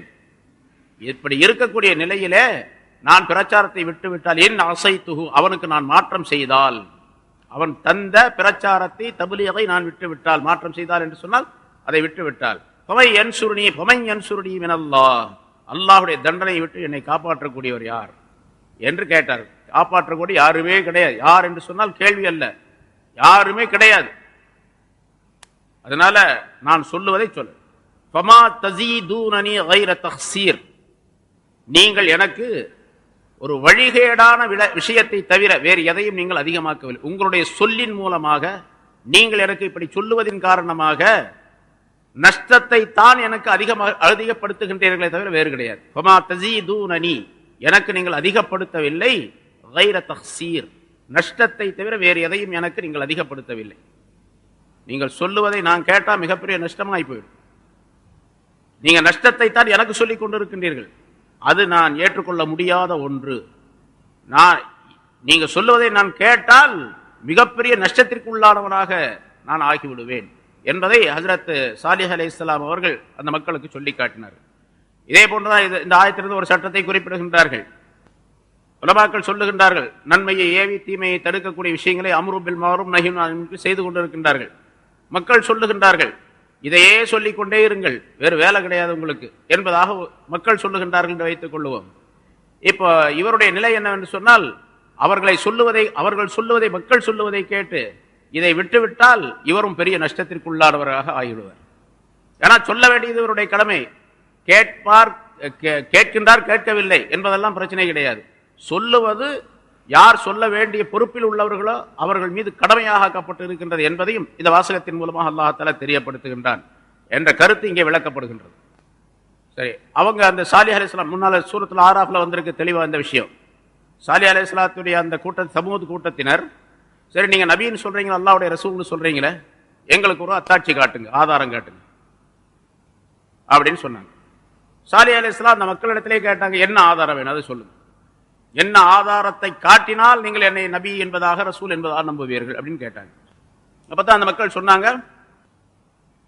இந்த ஊருக்கு வெளியே ஒரு பெரிய குன்று, ஒரு பாறை இருக்கின்றது, ஒரு மலை, சின்ன மலை, அதிலிருந்து ஒரு ஒட்டகத்தை எங்களுக்கு உண்டாக்கி தர வேண்டும் என்பதாக கேட்டார்கள். அல்லாஹ் தஆலா இடத்தில் துஆ கேட்டாங்க. அல்லாஹ் தஆலா அதை ஒப்புக்கொண்டான். சாலிஹ் அலைஹிஸ்ஸலாம் அவர்கள் அந்த சமூக கூட்டத்தின் அனைவரையும் அந்த இடத்திற்கு கொண்டு போய் சேர்த்தார்கள். ஒரு பெரிய மலை குன்று. என்ன சொன்னாங்க, இந்த மலைக்குள்ளே இருந்து, இந்த மலை பிளந்து அதற்குள்ள இருந்து ஒரு ஒட்டகம் வெளியே வர வேண்டும். அந்த ஒட்டகம் எப்படி இருக்குன்னு கேட்டா பெண் ஒட்டகமாக இருக்க வேண்டும். பெண் ஒட்டகமாக இருக்க வேண்டும். அது வெளியே வந்த உடனேயே அது குட்டி போடணும். அந்த ஒட்டகம் கர்ப்பமாக இருக்கணும், வந்த உடனே குட்டி போடணும். இப்படி ஒரு அதிசயத்தை எங்களுக்கு நீங்கள் காட்டினா நாங்கள்லாம் ஈமான் கொள்றோம். கண்டிப்பா ஈமான் கொள்வீங்களா? கண்டிப்பா ஈமான் கொள்றோம். எல்லாரும் நின்றாங்க. அப்ப அல்லாஹ் தஆலா இடத்தில் துஆ செய்தார்கள். அல்லாஹ் தஆலா உத்தரவு போட்டான். அந்த கல் பிளந்தது. எப்படி பிளந்தது? ஒரு கர்ப்பிணியான பெண் அல்லது கர்ப்பமாக இருக்கக்கூடிய ஒரு மிருகம், ஒரு பிராணி, அது குட்டி ஈனக்கூடிய நேரத்தில் எப்படி முனகுமோ, சப்தம் போடுமோ, எப்படி அது அதனுடைய வேதனையை வெளிப்படுத்துமோ, அது மாதிரி அந்த கல்லில் இருந்து, அந்த பாறையிலிருந்து ஒரு சப்தம் கேட்டது. கர்ப்பிணியான பெண் சப்தமிடுவதை போன்று, முனகுவதை போன்று ஒரு சப்தம் கேட்டது. தொடர்ந்து கேட்டுக்கொண்டே இருந்தது. பார்த்து கொண்டே இருந்தார்கள். திடீரென்று அந்த பாறை பிளந்தது, உள்ளே இருந்து ஒரு ஒட்டகம் வந்தது. அவர்கள் கேட்ட மாதிரி கர்ப்பிணியான ஒரு ஒட்டகம், நிறை கர்ப்பிணியாக இருக்கக்கூடிய ஒரு ஒட்டகம், மிக பிரம்மாண்டமான ஒட்டகம், சாதாரணமானதல்ல, பிரம்மாண்டமான ஒரு ஒட்டகம். அது சொல்லப்பட்டிருக்கின்றது 60 முழம் உயரம் இருந்தது என்பதாக, 60 அடி உயரம் என்பதாக சொல்லப்பட்டிருக்கின்றது. அவ்வளோ பெரிய ஒட்டகம். அந்த பகுதியில் அந்த ஒட்டகத்தை பார்த்திருக்கக்கூடிய அந்த மனிதர்கள், ஒட்டகவாசிகளே, இது மாதிரி ஒட்டகத்தை அவர்கள் பார்த்ததே கிடையாது என்று பிரமித்தார்கள். இவ்வளவு பெரிய அதிசயத்தை காட்டின பிறகும் கூட அவர்கள் நம்பல. இது பெரிய சூனியம் என்பதாக சொன்னார்கள். பொதுவாக எல்லா நபிமாருடைய வரலாறுகளும் வரக்கூடியது, இது பெரிய சூனியம் அப்படின்னு சொன்னாங்க. ரசூலுல்லாஹி ஸல்லல்லாஹு அலைஹி வஸல்லம் கேட்டாங்க அந்த மக்காவாசிகள், நீங்க பூமி, அவர் முதல்ல பேசி வச்சாங்க, இந்த பூமியில் இருக்கக்கூடிய ஏதாவது ஒரு விஷயத்தை கேட்டா அவர் உடனே செஞ்சிருவாரு, அதனால பூமியை விட்டு அப்பால் இருக்கக்கூடிய ஒரு விஷயத்தை கேட்போம் அப்படின்னு சொல்லி முதல்ல பேசி வச்சுக்கிட்டு சந்திரனை பிளந்து காட்ட வேண்டும் என்பதாக கேட்டார்கள். ரசூலுல்லாஹி ஸல்லல்லாஹு அலைஹி வஸல்லம் இஷாரா செய்தார்கள், சந்திரன் பிளந்தது. அல்லாஹ் தஆலாவுடைய உத்தரவை கொண்டு அல்லாஹ்வுடைய கட்டளைப்படி பிளந்தது அப்படிங்கிற பாகம். அப்போ அவங்க என்ன சொன்னாங்க, அடே அப்ப ஹாதா சிஹ்ரும் முபீன், இது பகிரங்கமான மிக தெளிவான சிஹ்ர், சூனியம் அப்படின்னு சொல்லிட்டு போயிட்டாங்க. சந்திரன் பிளந்தது பார்த்தாங்க, 2 பிளவுக்கு மத்தியில, 2 துண்டுக்கு மத்தியிலே அந்த ஹிரா குகை தெரிந்தது என்று வரலாறு சொல்லுகின்றது. அப்படி இருக்கும்போது அதையும் மறுத்தாங்க. ஆக அல்லாஹ் தஆலா நாடவில்லை என்று சொன்னால் யாரும் ஈமான் கொள்ள முடியாது என்பது தெளிவுபடுத்தப்பட்ட விஷயம். சரி, அந்த ஒட்டகம் வந்துச்சு. இப்ப இது அல்லாஹ்வுடைய ஒட்டகம். யா கௌமி ஹாதிஹி நாகத்துல்லாஹி லகும் ஆயத்தன், உங்களுக்கு கிடைத்த அல்லாஹ்வுடைய ஆயத்தான அல்லாஹ்வுடைய ஒட்டகம் இது, அவருடைய அத்தாட்சியாக. ஆகவே நீங்கள் இதற்கு எந்த விதமான துன்பங்களும் தரக்கூடாது. ஏன்னா ஒட்டகம், அப்படியே பெரிய ஒட்டகம் பார்த்தோம்னா அப்படியே அவனுக்கு என்ன வரும்னு கேட்டா, ஈமான் கொள்ளாத காரணத்தினால இது சூனியன்னு சொல்லிட்டானுங்க. இப்ப என்ன நினைப்பவர்னு கேட்டா, இது அறுத்தா எத்தனை பேர் சாப்பிடலாம் அப்படின்னு யோசனை பண்ணுவான். இது அறுத்தா எத்தனை பேர் சாப்பிடலாம்?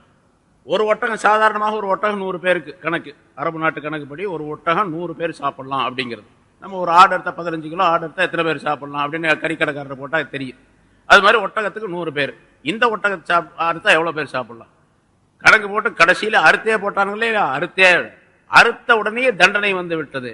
அதை அறுத்து பங்கு போட்டு அந்த ஊரில் உள்ள எல்லா மக்களும் சாப்பிட்டாங்க. எவன் சாப்பிட்டானோ அவனுக்கு பூரா அழிவு ஏற்பட்டது. எல்லா மக்களும் சாப்பிட்டார்கள், அதனால எல்லாருக்கும் அழிவு ஏற்பட்டது என்பதா பின்னால வரலாறு சொல்றேன். சரிங்க. அப்ப அந்த ஒட்டகத்தின் மூலமாக ஒரு 5 விதமான அற்புதங்களை அல்லாஹ் தஆலா செய்து காட்டினான். ஒன்று, ஒரு பாறைக்குள்ளிருந்து ஒட்டகம் வந்தது. மனிதனுடைய அறிவெல்லாம் வேலை செய்யாது. எந்த அறிவியல் மனிதரும் ஒத்துக்கொள்ள மாட்டார்கள். ஒரு பாறைக்குள்ளிருந்து ஒட்டகம் வருது அப்படின்னு சொன்னா யாரும் ஒத்துக்கொள்ள முடியாது. அது அறிவியல்ல ஆராய்ச்சி செஞ்சு பார்த்து, ஓ இப்படியும் வரலாம் அப்படின்னு சொல்ல முடியுமா? இப்படியும் செய்யலாம், இப்படியும் இருக்கலாம் அப்படின்னு அது முடியாது. ஆனா ஒண்ணு, பாறைக்குள்ளே தேரை இருக்கின்றது. தேரை தவளை மாதிரி இருக்கும், அது கொஞ்சம் சைஸ் வித்தியாசமா இருக்கு.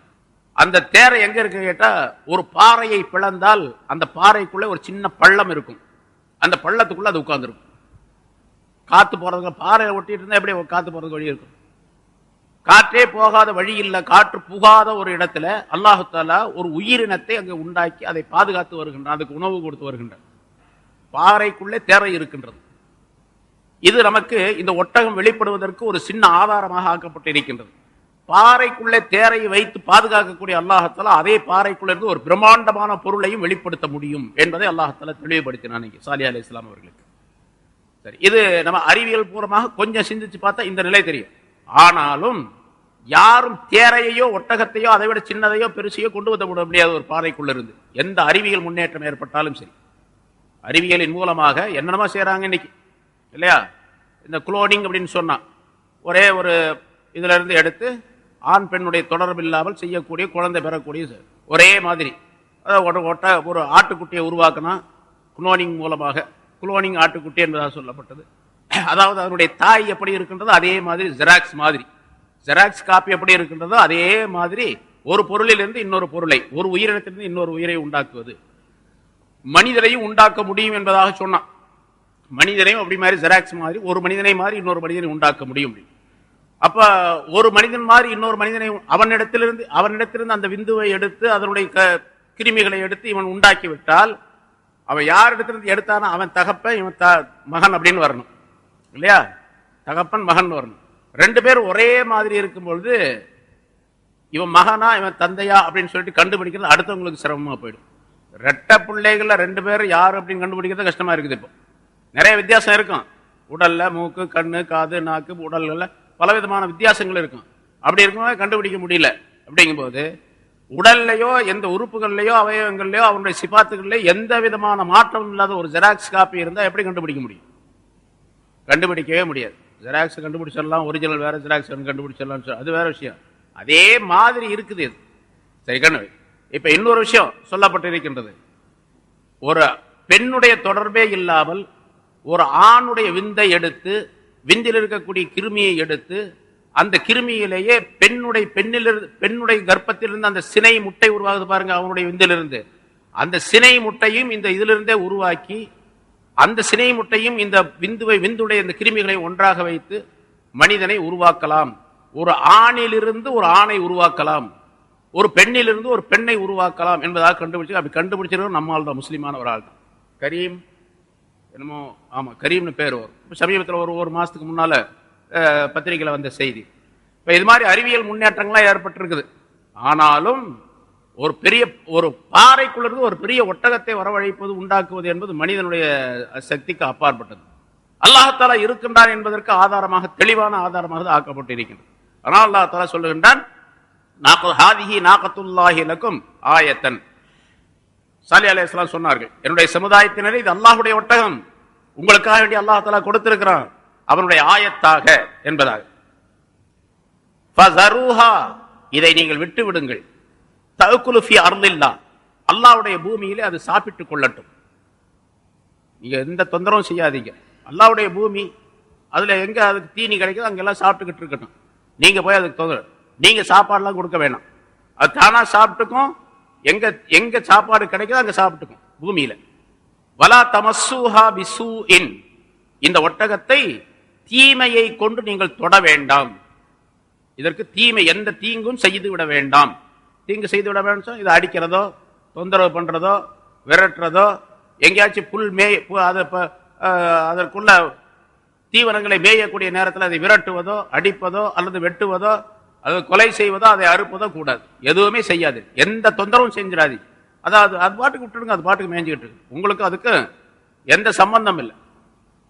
அப்படி நீங்க ஏதாவது தொந்தரவு செஞ்சீங்க, ஏதாவது ஒரு தீய நிலையை அதற்கு உண்டாக்குனீங்க, அதாபுன் கரீப், மிக விரைவாக சமீபத்தில் வரக்கூடிய வேதனை உங்களுக்கு ஏற்பட்டுவிடும் என்பதாக சொன்னார். என்ன சொல்றாங்க கேட்டா, உங்களுக்கு அழிவு வரும், ஒட்டுமொத்தமாக நீங்கள் எல்லாம் அழிக்கப்படுவீர்கள். அழிக்கப்படுவதற்கு காரணம் என்ன தெரியுமா? அந்த ஒட்டகத்துக்கு ஏதாவது தொந்தரவு செய்யறதா. ஒட்டகத்துக்கு தொந்தரவு செய்ய ஆரம்பிச்சீங்க, தண்டனை வந்துருச்சுன்னு அர்த்தம். எப்ப அறுத்தாங்களோ அப்ப தண்டனை வந்துருச்சு. பின்னால் அல்லாஹ் தஆலா சொல்ற. சரி, அந்த ஒட்டகம் நிறைய, அதாவது முன்னாள் சூரத்துல 6 வந்திருக்குது. ஒரு கிணறு இருந்தது. அந்த கிணற்றிலே இருக்கக்கூடிய தண்ணீர் தான் அந்த ஊர் மக்கள் எல்லாரும் பயன்படுத்தி கொண்டிருந்தாங்க. அந்த கிணறு, அந்த கிணத்துல தண்ணி எடுத்து உபயோகித்துக் கொண்டிருந்தார்கள். ஆனா இந்த ஒட்டகம் என்ன பண்ணும், வெளியே போய் மேய்ஞ்சிட்டே வரும். பிறகு தன்னுடைய தலையை உள்ள அந்த கிணத்துக்குள்ள விட்டு அந்த தண்ணி பூராத்தையும் குடிச்சு போடும். பெரிய ஒட்டகம்ல, அதனால நிறைய தண்ணி, எல்லா தண்ணியும் குடிச்சிடும். இப்ப எங்களுக்கு தண்ணி இல்லாம இந்த ஒட்டகம், உங்க ஒட்டகம் எல்லாத்தையும் குடிச்சிடுது என்று சொல்லி ரிப்போர்ட் பண்ணாங்க சாலிஹ் அலைஹிஸ்ஸலாம் அவர்களிடத்தில், அந்த சமூக கூட்டத்தினர். அப்பொழுதுதான் அல்லாஹ் தஆலாவுடைய உத்தரவுப்படி அவர்கள் சொன்னாங்க, அந்த ஒட்டகத்துக்கு ஒரு நாள் விட்டுடுங்க, நீங்க ஒரு நாள் தண்ணி எடுத்துங்க. ஒரு நாளைக்கு நீங்க தண்ணி எடுத்துங்க, இன்னொரு அடுத்த நாளைக்கு சேர்த்து நீங்கள் தண்ணி எடுத்து வச்சுங்க. இன்னைக்கு தண்ணி எடுத்துங்க, நாளைக்கு சேர்த்து எடுத்துங்க. அடுத்த நாள் அந்த ஒட்டகத்துக்காக அந்த தண்ணியை விட்டுடுங்க. அதே மாதிரி செய்து கொண்டிருந்தார்கள். ஒட்டகத்தை ஒரு நாள் அந்த ஒட்டகம் குடிக்கும், ஒரு நாள் இவங்க தண்ணி எடுத்துக்குவாங்க என்று இருந்தது. ஆனாலும் அவர்களுக்கு அது மிகப்பெரிய தீமையாக தெரிந்தது. இந்த ஒட்டகத்தின் காரணமாக நமக்கு தண்ணீரை ஒரு நாள் எடுத்து ஒரு நாள் எடுக்க முடியாம போயிடுது அப்படிங்கிற ஒரு ஆதங்கமும் அவர்களுக்கு இருந்தது. அதனால் அந்த ஒட்டகத்துக்கு தொந்தரவு கொடுத்து கொண்டிருந்தார்கள். இருந்தாலும் அந்த ஒட்டகத்தின் மூலமாக நிறைய பலன்களும் பெற்றுக் கொண்டிருந்தார்கள். அதனிலிருந்து நிறைய பால்கள் கறக்கப்படும். எவ்வளவு பால்? அந்த ஒட்டகத்திலிருந்து கறந்த பாலை அந்த ஊர் மக்கள் எல்லாரும் குடிப்பாங்க. ஊர்ல உள்ள எல்லா மக்களும் குடி. பல ஆயிரக்கணக்கான மக்கள் இருந்தாங்க, லட்சக்கணக்கான மக்கள். அதாவது சொல்லப்பட்டு இருக்கின்றது, 12 கபீலாக்கள் இருந்தார்கள், 12 கூட்டத்தினர். ஒவ்வொரு கூட்டத்திலும் 12,000 பேர் இருந்தாங்க. அப்ப எத்தனை பேர் இருக்காங்க? அத்தனை மக்களும் 1 லட்சத்திற்கு மேற்பட்ட மக்களும் அந்த பாலை குடித்துக் கொண்டிருந்தார்கள். பால் கறந்தா அவ்வளவு பேருக்கும் போதுமானதாக இருந்தது. அது மட்டுமல்ல, அந்த குட்டிக்கு தேவையான பாலும் அதிலிருந்து கிடைத்துக் கொண்டிருந்தது. ஒட்டகம் கர்ப்பமான ஒட்டகம் வந்துச்சு, உடனே குட்டி போட்டுச்சு. அந்த குட்டியும் அதனோடு சுற்றி கொண்டே இருந்தது. அந்த குட்டிக்கும் உள்ள பாலும் அதிலிருந்து கிடைத்துக் கொண்டிருந்தது. சரி, இப்ப எச்சரிக்கை செய்தார்கள், அல்லாஹ்வுடைய பூமியில அது மேயறதுக்கு விட்டுடுங்க, நீங்க அதை தொட்டீங்க, ஏதாவது தீமை செஞ்சீர்கள், உங்களுக்கு தண்டனை ஏற்படும். மிக சீக்கிரமாக தண்டனை வந்துடும். சீக்கிரம் அப்படிங்கிறதுக்கு அவங்க எப்போ அந்த ஒட்டகத்துக்கு தீமைகள் செய்கின்றார்களோ அதுல இருந்து 3 நாள் டைம் என்று சொல்லப்பட்ட பின்னால் அல்லாஹ் தஆலா அதை சொல்லி காட்டுகின்றார். அதை அவர்கள் அறுத்தார்கள். எல்லாரும் சேர்ந்து ஆலோசனை பண்ணாங்க. அந்த 12 கூட்டத்தாரும் சேர்ந்து ஆலோசனை பண்ணாங்க, எப்படியாவது இந்த ஒட்டகத்தை வேலையை முடிச்சிடணும், சரியா வராது அப்படின்னு சொல்லிட்டு எல்லாம் ஆலோசனை பண்ணி யார் அறுக்கிறது, எவ்வளவு பெரிய ஒட்டகத்தை எப்படி அறுக்கிறது. அதனால ஒரு 7 பேர் நியமனம் செய்தார்கள். அந்த 7 பேருக்கு ஒரு ஆள் தலைவராக நியமனம் செய்தார்கள். அவன் குதார் என்பதாக அவனுடைய பேர். அவனை நியமனம் செய்தார்கள். அதனாலதான் அஷ்காஹா அப்படின்னு சொல்லி இன்னொரு இடத்துல அந்த கூட்டத்திலே ரொம்ப மூதேவியான ஒரு மனுஷன் அதை அறுக்க துணிந்தான் என்பதாக, ரொம்ப மூதேவியவன், அவன் மூலமாகவே அந்த தண்டனை ஏற்பட்டது என்பதாக. அதை அவர்கள் அறுத்தார்கள். இங்கே அவர்கள் அறுத்தார்கள் சொன்னா ஒரு சிலர் அறுத்தார்கள் அல்லது ஒருவன் தான் அறுத்தான். அதாவது அந்த ஒட்டக கிட்ட போய் கத்தியில வச்சு அறுக்க முடியாது, அவ்வளவு பெரிய ஒட்டகத்தை. அதனால என்ன பண்ணா, தூரத்துல இருந்து அம்பை, முதல்ல அதனுடைய காலில் அம்பை தான், அந்த காலில் அம்பு தச்சு அது கீழே விழுந்தது. பிறகு கழுத்துல மற்ற இடங்களிலே அந்த அம்பை எய்து அதை காயப்படுத்தினான். அதை கீழே விழுந்த நேரத்தில் போய் அந்த சில பேர் போய் அதை அறுத்தார்கள். அதுல தலைமையாக இருந்தவன் குதார் என்பவன் என்பதாக சொல்லப்பட்டு இருக்கின்றது. அறுத்தாங்க. அதாவது இங்க ஒருத்தன் தான் அறுத்தான், அதாவது 2-3 பேர் சேர்ந்து அறுத்தாங்க. ஆனா இங்க அல்லாஹ் சொன்னா அந்த ஒட்டகத்தை அவர்கள் எல்லோருமாக அறுத்தார்கள் அப்படிங்கிறான். அதாவது இவர்களுடைய விருப்பத்தின் மீது அவர்கள் அந்த சில மனிதர்கள் அறுத்தார்கள். அதனால எல்லாருமே அறுத்ததை போன்றுதான். ஒரு பாவத்தை ஒரு மனிதன் செய்கின்றான், ஒரு மனிதன் ஒரு பாவத்தை செய்கின்றான், அந்த பாவத்தை ஒரு 10 பேர் சேர்ந்து பொருந்தி கொள்ளுகின்றார்கள். சரிதான், அவன் செஞ்சது சரிதான், செய்யறது நல்லதுதான் அப்படின்னு சொல்றாங்க என்று சொன்னால், பாவம் செய்தவனுக்கு என்ன தண்டனை அதே தண்டனை அந்த 10 பேருக்கும் கிடைக்கும் இல்லையா? பாவம் செய்வது குற்றம் என்று சொன்னால் அந்த பாவத்தை செய்வதற்கு உதவியாக இருப்பதும் குற்றம். ஒரு ஹராமான விஷயத்தை செய்வது ஹராம் என்று சொன்னால் ஹராமுக்கு உதவி செய்வதும் அதே ஹராம் என்ற நிலையை சேர்ந்ததுதான். அதே மாதிரி ஒரு நன்மையை செய்கின்றார், நன்மைக்கு உதவியாக பல பேர் இருக்கின்றார்கள் என்று சொன்னால் இந்த நன்மை செய்தவருக்கு என்ன நன்மைகள் கிடைக்குமோ அதே மாதிரி அந்த தூண்டுதல் செய்தவர்களுக்கும் கிடைக்கும், நன்மைகள் கிடைக்கும். பாவத்திலும் தீமையிலும் எல்லாரும் கூட்டாளியாக ஆவார்கள் செய்யக்கூடிய நேரத்தில். அதே போது இங்க அறுத்த விஷயத்திலே அறுத்தது மிகப்பெரிய பாவம், மிகப்பெரிய குற்றம், அல்லாஹுக்கு செய்த துரோகம். அந்த துரோகத்திலே எல்லோருமே பங்கு கொண்டிருக்கின்றார்கள் என்ற கருத்தை என்ற வார்த்தையின் மூலமாக அல்லாஹ் தஆலா தெரியப்படுத்துகின்றார். சரி, இப்ப முதல்ல எச்சரிக்கை செஞ்சிட்டாங்க, அறுத்தீங்க தண்டனை வந்துடும். தண்டனை வந்துச்சு, வரப்போகுது. இப்போ ஃபகால் சாலிஹ் அலைஹிஸ்ஸலாம் அவர்கள் சொன்னார்கள், தமத்தவு ஃபீ தாரிக்கும் ஸலாஸத அய்யாம், உங்களுடைய வீடுகளிலே நீங்கள் 3 நாள்களுக்கு சுகமாக தங்கி இருங்கள். 3 நாள் டைம் கொடுக்குறாங்க, உங்களுக்கு தண்டனை வரப்போது 3 நாள். தமத்தவு, நீங்கள் சுகம் பெற்றுக் கொள்ளுங்கள், ஃபீ தாரிக்கும், உங்களுடைய வீடுகளிலே, ஸலாஸத அய்யாம், 3 நாள். அதாவது அவன் அறுத்தது புதன்கிழமை என்பதாக சொல்லப்பட்டிருக்கு வரலாற்றில். புதன்கிழமை அது அர்த்தம். சொன்னார்கள், துஸ்பிஹூனல் யௌமல் அவ்வல உஜூஹுக்கும் முஸ்ஃபரா முஸ்ஃபிரத்துன், உங்களுடைய அதாவது முதல் நாள், அடுத்த நாள் முதல் அர்த்தம் வியாழக்கிழமை தன்னுடைய ஆரம்ப நாள். என்ன தண்டனை வந்துச்சு முதல் நாள்? அதை சொல்லுகின்றார்கள், நீங்கள் உங்களுடைய வீடுகளிலே தங்கியிருங்கள், முதல் நாளிலே உங்கள் எல்லோருடைய முகங்களும் மஞ்சள் நிறமாக மாறிவிடும், உங்களுடைய முகங்களுடைய நிறங்கள் எல்லாம் மஞ்சளாக மாறிவிடும். வஃபில் யௌமிஸ்ஸானி முஹம்மர்ரத்தன், 2வது நாள் அது சிகப்பு நிறமாக மாறிவிடும், அந்த கலர் பூரா. வஃபில் யௌமிஸ்ஸாலிசி முஸ்வத்தன், 3வது நாள் கருப்பாக மாறிவிடும். சும்ம துஹ்லகூன், பிறகு நீங்கள் அழிக்கப்படுவீர்கள் என்று சாலிஹ் அலைஹிஸ்ஸலாம் அவர்கள் எச்சரிக்கை செய்தார். அதே மாதிரி புதன்கிழமை அறுத்தாங்க, வியாழக்கிழமை எல்லாருடைய முகம் பார்த்தா ஒரு மாதிரி மஞ்சள் நிறமாயிடுச்சு. இப்ப அல்லாஹ்வுடைய நாட்டம் இருந்திருந்தா, அவன் ஹிதாயத்து பெறுவார்கள் என்று இருந்திருந்தா, நபி சொன்ன மாதிரியே வந்துருச்சே, இப்ப போய் தௌபா செஞ்சிடலாம், இஸ்திக்ஃபார் செஞ்சிடலாம், அல்லாஹ் வணங்கலாம், நம்ம தெய்வங்கள்லாம் விட்டுறலாம், சாலிஹ் சொன்னதை கேட்கலாம் என்று அவர்கள் நினைத்திருப்பார்கள், செய்திருப்பார்கள். சரி ஏதோ காரணத்தினால வந்துச்சு, அவர் சொன்னதுனால வந்துச்சுன்னு நாம் நம்ப முடியாது என்பதாக அதை அலட்சியப்படுத்தினார்கள். ஆனாலும் பேசிக்கொண்டார்கள், அவர் சொன்ன மாதிரியே வந்துருச்சே, எல்லாருடைய முகம் மஞ்சளா போயிடுச்சே அப்படின்னு பேசிக்கொண்டாங்களே தவிர அந்த தீமைகளை விட்டும் ஷிர்க்கை விட்டும் வெளியே வர வேண்டும் என்பதாக அவர்கள் நினைக்கல. அதே மாதிரி 2வது நாள் சிகப்பு நிறமாக ஆனது, 3வது நாள் கருப்பு நிறமாக ஆனது. அல்லாஹ் தஆலா ஜிப்ரீல் அலைஹிஸ்ஸலாம் அவர்களை அனுப்பினார். ஒரே ஒரு சத்தம் போட்டாங்க, எல்லாரும் அழிந்து விட்டார்கள். ஒரு சத்தம் தான். பொதுவாக சத்தம், இடி சத்தம் கேட்டாவே எத்தனை பேர் இறந்து போறாங்க. திடீர்னு ஹார்ட் வீக்கா உள்ளவங்க பூரா செத்து போயிடுவாங்க, பார்க்குறோம் நம்ம இடி சத்தத்திலே. ஜிப்ரீல் அலைஹிஸ்ஸலாம் வந்து தண்டனைக்காக வேண்டி அல்லாஹ் தஆலா அனுப்பி அவங்க சத்தம் போட்டாங்கன்னா அந்த சத்தம் எப்படி இருக்கும்? எத்தனை இடியுடைய தன்மை உள்ளதாக அது இருக்கும். அதனால ஒரே சத்தத்தில் எல்லோரும் அழிக்கப்பட்டார்கள் என்பதாக குறிப்பிடுகின்றார். இப்ப அந்த ஒட்டகத்தை அறுத்தார்கள். ஒட்டக குட்டி என்ன செஞ்சாங்க? அது ஓடியே போயிடுச்சு. இது அறுத்ததை பார்த்து குட்டி ஓடி போயிடுச்சு.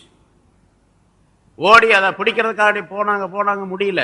ஆனால் இவங்களுடைய நிலை வேற மாறிக்கிட்டே இருக்கு. ஒரு நாள் மஞ்சளா போச்சு, 2வது நாள் சிகப்பா போச்சு, 3வது நாள் கருப்பா போச்சு.